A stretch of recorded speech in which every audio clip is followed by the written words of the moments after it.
നമസ്കാരം. രാഷ്ട്രത്തലവനെ കൊന്നു, പിന്നാലെ നിരന്തരം ആക്രമണം അഴിച്ചുവിട്ടു, ദുർബലമായ തിരിച്ചടികൾക്ക് മേൽ വമ്പൻ അറ്റാക്കുകൾ. എന്നിട്ടും ഇറാൻ യുദ്ധം ട്രംപിന് അങ്ങോട്ട് ശരിയാകുന്നില്ല, ലക്ഷ്യത്തിലേക്ക് എത്തുന്നില്ല.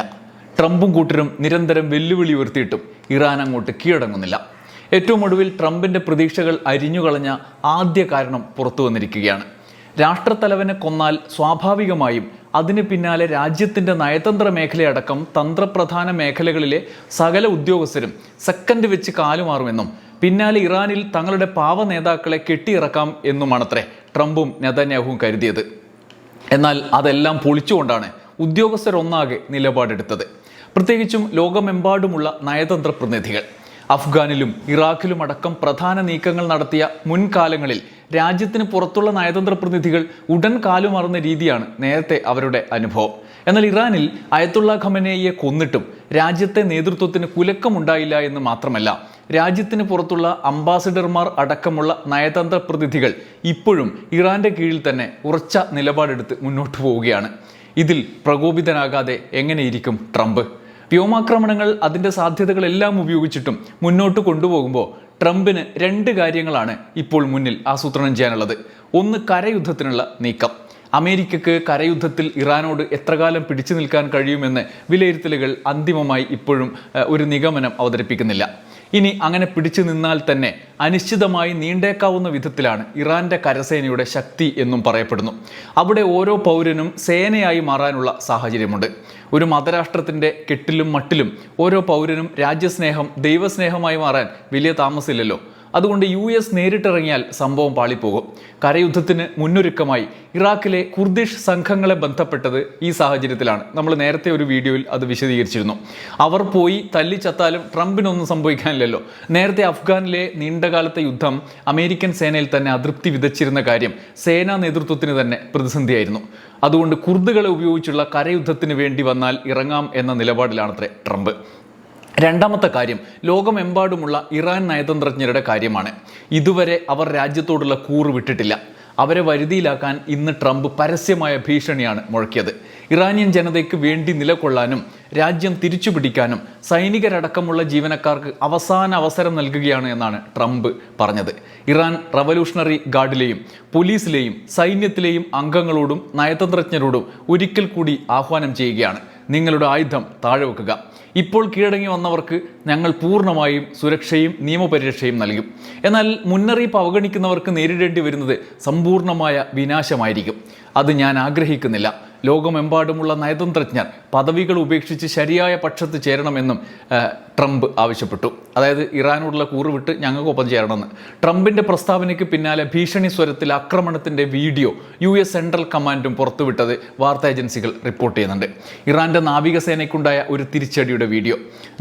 വിമാനവാഹിനി കപ്പലുകളോളം വലിപ്പമുള്ള ഇറാന്റെ ഡ്രോൺ കാരിയർ കപ്പൽ അമേരിക്കൻ സൈന്യം തകർത്തതിൻ്റെ ദൃശ്യങ്ങൾ.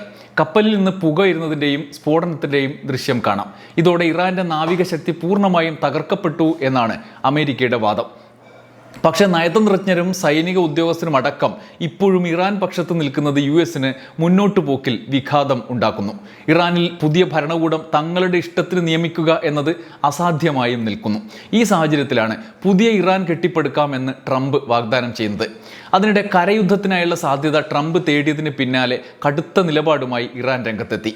കുർദുകളുടെ കേന്ദ്രം ലക്ഷ്യമാക്കി ഇറാൻ ഡ്രോൺ ആക്രമണം നടത്തിയെന്ന വാർത്താ ഏജൻസികൾ റിപ്പോർട്ട് ചെയ്യുന്നുണ്ട്. ട്രംപ് ഇറാനിലേക്ക് കരയുദ്ധത്തിന് ഇറാഖിൽ നിന്ന് കുർദുകളെ പറഞ്ഞുവിടാൻ നീക്കം നടത്തുമ്പോഴാണ് മടയിൽ ചെന്ന് നേരിടാൻ ഇറാൻ തയ്യാറാകുന്നത് എന്ന് വേണം ഇതിൽ നിന്ന് കരുതാൻ. എന്നാൽ ആക്രമണത്തിൻ്റെ പൂർണ്ണ വിവരങ്ങൾ ഇതുവരെ പുറത്തു വന്നിട്ടില്ല. ഇതേസമയം കരയുദ്ധത്തിനായി കാത്തിരിക്കുകയാണ് എന്ന നിലപാടുമായി ഇറാൻ വിദേശകാര്യമന്ത്രി അബ്ബാസ് അരാക്ചി രംഗത്തെത്തി. ഞങ്ങൾ അവർക്കായി കാത്തിരിക്കുകയാണ് എന്നാണ് അരാക്ചി പറഞ്ഞത്. യുദ്ധം തുടരാൻ ഞങ്ങൾ ആഗ്രഹിക്കുന്നു എന്നല്ല അതിൻ്റെ അർത്ഥം. മറിച്ച് ഏത് അടിയന്തര സാഹചര്യത്തെയും നേരിടാൻ രാജ്യം ഒരുങ്ങിയിട്ടുണ്ട് എന്നാണ്. ഈ യുദ്ധത്തിൽ വിജയികളില്ല. നിയമവിരുദ്ധമായ ലക്ഷ്യങ്ങൾക്കെതിരെ പ്രതിരോധിക്കാൻ കഴിയുക എന്നതാണ് ഞങ്ങളുടെ വിജയം. ഇതാണ് ഇതുവരെ ചെയ്തത്, ഇനിയും അതേ ചെയ്യൂ. അമേരിക്കയുമായി ഇനി ഒരുവിധ ചർച്ചകൾക്കുമില്ല. നേരത്തെ ചർച്ച നടക്കുന്നതിനിടെ ഇറാനിൽ ആക്രമണം നടത്തി. ഇപ്പോൾ നടന്നുകൊണ്ടിരിക്കുമ്പോൾ യുദ്ധം തന്നെ തുടങ്ങി. പരമോന്നത നേതാവിൻ്റെ മരണശേഷവും സുസ്ഥിരമായ ഒരു ഭരണകൂടം ഇറാനിൽ പ്രവർത്തിക്കുന്നു. കൊല്ലപ്പെട്ട കമാൻഡർമാർക്ക് പകരം പുതിയവർ ചുമതലയേറ്റു. പരമോന്നത നേതാവിനെ ഉടൻ തെരഞ്ഞെടുത്ത് പ്രഖ്യാപിക്കും. പുതിയ നേതാവിൻ്റെ തെരഞ്ഞെടുപ്പിൽ ഇടപെടാനുള്ള അമേരിക്കൻ നീക്കത്തെ പൂർണ്ണമായും തള്ളിക്കളയുന്നതായി അബ്ബാസ് അരാക്ചി പറഞ്ഞു. ഇറാൻ എപ്പോഴും സ്വതന്ത്രവും സുസ്ഥിരവുമായ ഒരു ഭരണത്തിന് കീഴിലാണ് പ്രവർത്തിക്കുന്നത്. അവിടെ US കാര്യമില്ല എന്ന കൃത്യമായ നിലപാടാണ് അരാക്ചി പറയുന്നത്. ഇതേസമയം യുദ്ധം 7ാം നാളിലേക്ക് കടന്നപ്പോൾ ഇസ്രായേൽ ഇറാനിലേക്ക് ആക്രമണം കടുപ്പിച്ച വാർത്തയും വരുന്നുണ്ട്. ഇറാൻ തലസ്ഥാനമായ ടെഹ്റാനിലെ ഭൂഗർഭ ബങ്കറുകൾ തകർക്കാൻ ലക്ഷ്യമിട്ടായിരുന്നു ഇസ്രായേൽ ആക്രമണം. ഇറാന്റെ സുരക്ഷാ സംവിധാനങ്ങൾ തകർക്കാൻ വേണ്ടി ഇസ്രായേൽ മിലിറ്ററി ഇന്റലിജൻസും മൊസാദും ചേർന്ന് 50ഓളം ജെറ്റ് വിമാനങ്ങളെ അണിനിരത്തിയാണ് ആക്രമണം നടത്തിയത് എന്ന് ഇസ്രായേൽ സൈന്യത്തെ ഉദ്ധരിച്ച് അന്താരാഷ്ട്ര മാധ്യമങ്ങൾ റിപ്പോർട്ട് ചെയ്തു. ഇറാൻ പരമോന്നത നേതാവായിരുന്ന അയത്തുള്ള അലി ഖൊമേനിയുടെ സുരക്ഷയ്ക്കായി കോമ്പൗണ്ടിന് താഴെ നിർമ്മിച്ച ബങ്കറുകളാണ് ആക്രമിച്ചത്. ഇറാൻ ഭരണകൂടത്തിൻ്റെ കമാൻഡ് ആൻഡ് കൺട്രോൾ സംവിധാനങ്ങളെ പൂർണ്ണമായും ഇല്ലാതാക്കിയാണ് ഇസ്രായേൽ സൈന്യത്തിൻ്റെ ആക്രമണം എന്ന് ഇസ്രായേൽ സൈന്യം സോഷ്യൽ മീഡിയയിൽ അവകാശപ്പെട്ടു പ്രത്യേകമായി അവർ രംഗത്ത് വന്നിട്ടുണ്ട്. നാശനഷ്ടങ്ങളെക്കുറിച്ചും മരണസംഖ്യയെക്കുറിച്ചും വിശദാംശങ്ങൾ പുറത്തു വന്നിട്ടില്ല. നിലവിലെ കണക്കുകൾ പ്രകാരം ഇറാനിൽ ഇതുവരെ 1230ഓളം പേരാണ് ഈ ഒരാഴ്ച 7 ദിവസത്തിനകം കൊല്ലപ്പെട്ടത്. അതിനിടെ അയത്തുള്ള അലി ഖൊമേനിയെ വധിക്കാൻ ഇസ്രായേൽ പ്ലാൻ തയ്യാറാക്കിയത് നവംബറിലാണ് എന്ന വെളിപ്പെടുത്തൽ ഇന്ന് പുറത്തു വന്നു. ഇസ്രായേലിൻ്റെ ഇറാൻ ആക്രമണം കഴിഞ്ഞ തവണ പാളിയതിനെ തുടർന്ന് നെതന്യാഹു നേരിട്ട് പദ്ധതിക്ക് നേതൃത്വം നൽകി. 2025 നവംബർ മുതൽ രഹസ്യ പദ്ധതികൾ തയ്യാറാക്കിയിരുന്നതായി പ്രതിരോധ മന്ത്രി ഇസ്രായേൽ കാറ്റ്സ് പറഞ്ഞു. ഇസ്രായേലിൻ്റെ N12 TV ന്യൂസിന് നൽകിയ അഭിമുഖത്തിലാണ് വെളിപ്പെടുത്തൽ. ആദ്യഘട്ടത്തിൽ അമേരിക്കയെ അറിയിക്കാതെ ഒറ്റയ്ക്ക് ആക്രമിക്കാനായിരുന്നു നീക്കം. എന്നാൽ ഇറാനിൽ പൊട്ടിപ്പുറപ്പെട്ട ഭരണവിരുദ്ധ പ്രതിഷേധങ്ങൾ ദൗത്യത്തിൻ്റെ വേഗത വർദ്ധിപ്പിക്കാൻ കാരണമായി. ഈ അനുകൂല സാഹചര്യത്തിലാണ് അമേരിക്കയുമായി ആലോചിച്ച് സൈനിക നീക്കത്തിന് തുടക്കമിട്ടത് എന്നും കാറ്റ്സ് പറഞ്ഞു. പക്ഷേ ഈ ഭരണവിരുദ്ധ വികാരം ഇസ്രായേലിനും അമേരിക്കയ്ക്കും അവർക്ക് അനുകൂലമാക്കി മാറ്റാൻ കഴിഞ്ഞില്ല. അയത്തുള്ള അലി ഖൊമേനിയെ കൊന്നതോടെ ഇസ്രായേലിൻ്റെ ഐക്യമാണ് പ്രകടമായത് എന്നത് യാഥാർത്ഥ്യമായി അവിടെ നിൽക്കുന്നു. ഇതേസമയം ഇന്ത്യയെ സംബന്ധിച്ച് നിർണായകമായ ഒരു വിവരം കൂടി പുറത്തു വന്നിട്ടുണ്ട്. ഈ വീഡിയോയുടെ അവസാനമായി അതുകൂടി നമുക്ക് നോക്കാം. വിശാഖപട്ടണത്ത് നിന്ന് മടങ്ങുമ്പോൾ ഇന്ത്യയുടെ അതിഥിയായിരുന്ന ഇറാനിയൻ പടക്കപ്പൽ ഇന്ത്യൻ സമുദ്രത്തിൽ നിന്ന് അമേരിക്ക മുഖ്യ പശ്ചാത്തലത്തിൽ ഇന്ത്യ കേന്ദ്ര സർക്കാർ ഏറെ വിമർശനം ഏറ്റിരുന്ന സാഹചര്യത്തിൽ കൂടിയാണ് പുതിയൊരു വാർത്ത പുറത്തു വരുന്നത്.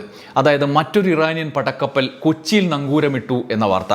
IRIS ലാവൺ എന്ന കപ്പലാണത്രേ സാങ്കേതിക തകരാറുകൾ കാരണം തുറമുഖത്തെത്തിയത്. മാർച്ച് 4 മുതൽ കപ്പൽ കൊച്ചിയിലുണ്ടായിരുന്നു. കപ്പലിലുണ്ടായിരുന്ന 183 നാവികരെയും സുരക്ഷിതമായി കൊച്ചി നാവികസേന താവളത്തിലേക്ക് മാറ്റിയതായി കേന്ദ്ര സർക്കാർ വൃത്തങ്ങൾ സ്ഥിരീകരിച്ചതായാണ് വാർത്ത.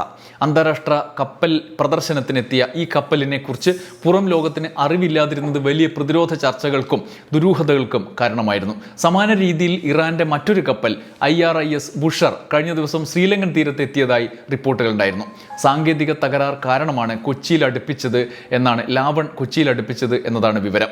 ഫെബ്രുവരി 26-ന് മുംബൈയിൽ സന്ദർശനം നടത്തിയ കപ്പലിനെ കുറിച്ച് പിന്നീട് വിവരങ്ങൾ ഉണ്ടായിരുന്നില്ല. വാർത്തകൾ ചിലപ്പോൾ നിങ്ങൾ ശ്രദ്ധിച്ചിട്ടുണ്ടാവും. കപ്പൽ അമേരിക്ക തകർത്തു എന്നും ഇന്ത്യൻ സമുദ്രത്തിൽ അലഞ്ഞു നടക്കുകയാണ് എന്നുമൊക്കെയുള്ള സാമൂഹ്യ മാധ്യമങ്ങളിലെ പ്രചരണം.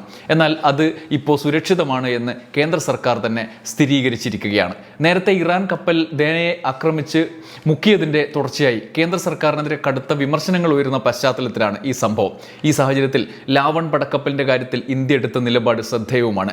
യുദ്ധം അവസാനിപ്പിക്കാൻ ചൈനയുടെ ഇടപെടലിനെ കുറിച്ചുള്ള വാർത്തകൾ ഇതിൻ്റെ തുടർച്ചയായി ഇന്നലെ വന്നതിൻ്റെ തുടർച്ചയായി ഇപ്പോഴും പ്രചരിക്കുന്നുണ്ട്. എന്നാൽ അടുത്ത നീക്കം എന്താണ് ചൈന നടത്തുക എന്നത് വെളിപ്പെടുത്തിയിട്ടില്ല.